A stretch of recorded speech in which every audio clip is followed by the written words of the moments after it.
hanya sementara. Tidak ada yang abadi di dunia. Semua orang pasti akan mengalami kematian. Tidak ada seorang pun yang bisa menghindari kematian yang sudah ditakdirkan oleh Allah SWT. Kematian tidak memandang usia, jabatan, paras, waktu, atau sebagainya. Lalu, apa yang sudah kita siapkan? Apakah amal perbuatan kita selama di dunia sudah cukup untuk bekal ke akhirat nanti? Dengan adanya kematian, membuat kita untuk selalu bermuhasabah diri tentang bekal apa yang sudah kita persiapkan. Menjelang kematian, ada yang namanya sakaratul maut. Ketika sakaratul maut, ada beberapa hal yang harus dilakukan, yaitu menuntun bacaan tauhid. Namun, apabila seseorang itu kesulitan dalam berbicara, bisa diganti dengan mengucapkan lafal Allah. Kemudian, ketika sudah dipastikan meninggal, menutup mata jenazah, melenturkan persendian, menanggalkan pakaian dan perhiasan, menutup seluruh tubuh, dan membetulkan posisi jenazah menghadap ke kiblat. Kemudian segera mengurus prosesi jenazah.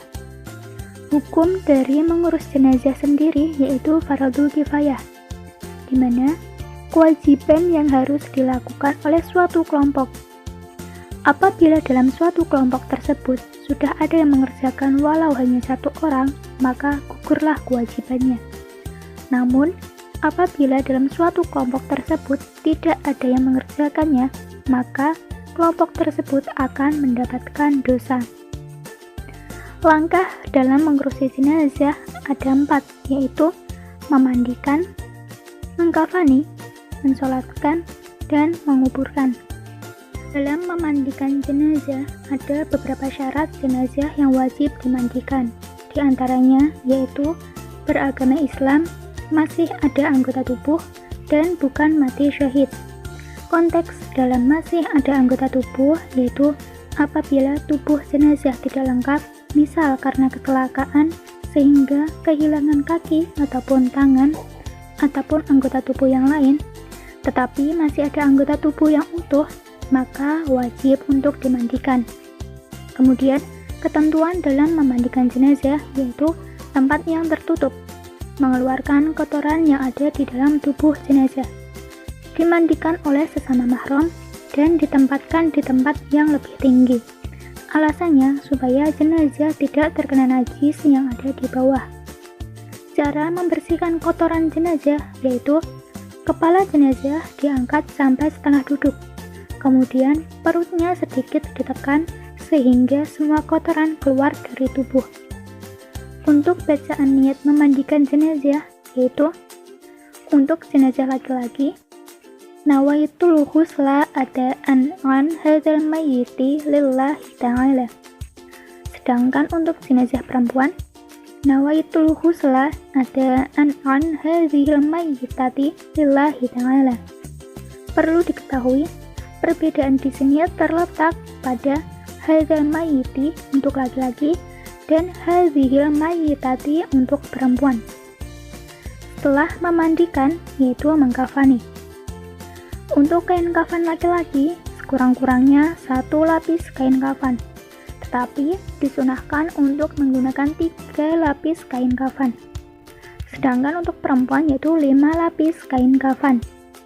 Untuk penggunaan tali sendiri yaitu berjumlah ganjil, bisa 5, 7, atau seterusnya.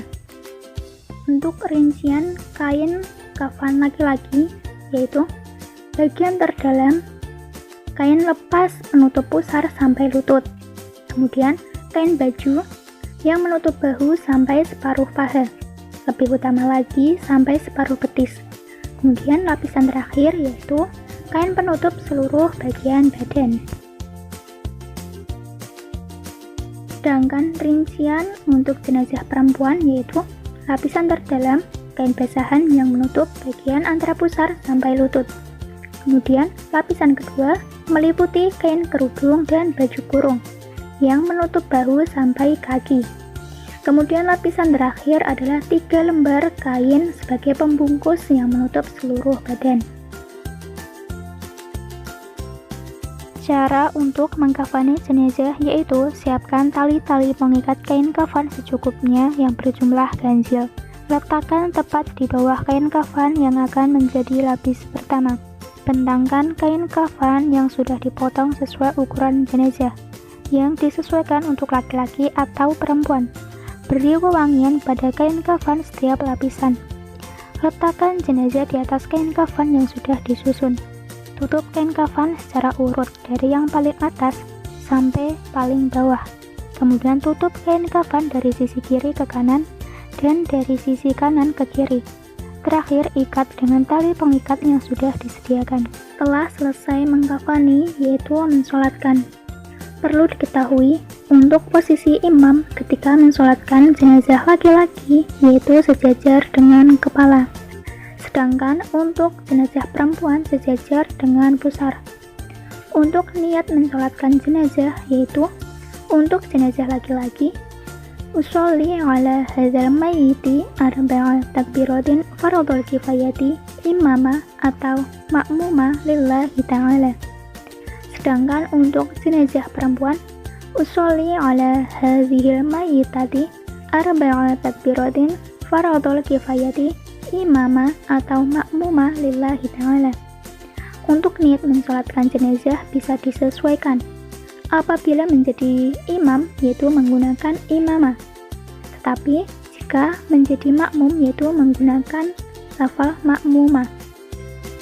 Kemudian untuk takbir pertama yaitu membaca surat Al-Fatihah secara lengkap.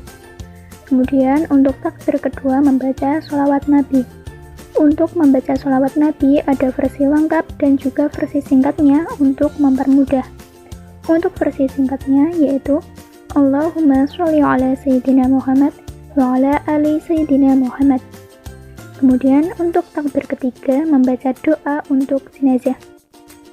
Untuk membaca doa untuk jenazah laki-laki dan perempuan ada perbedaan, di mana untuk jenazah laki-laki menggunakan lafal hu, sedangkan perempuan menggunakan lafal ha. Contoh untuk jenazah laki-laki untuk takbir ketiga, Allahumma ighfir lahu warhamhu wa'afihi wa'fu anhu. Sedangkan untuk jenazah perempuan yaitu Allahumma ighfir laha warhamha wa'afiha wa'fu anha. Itu untuk versi singkatnya. Ada juga untuk versi lengkapnya.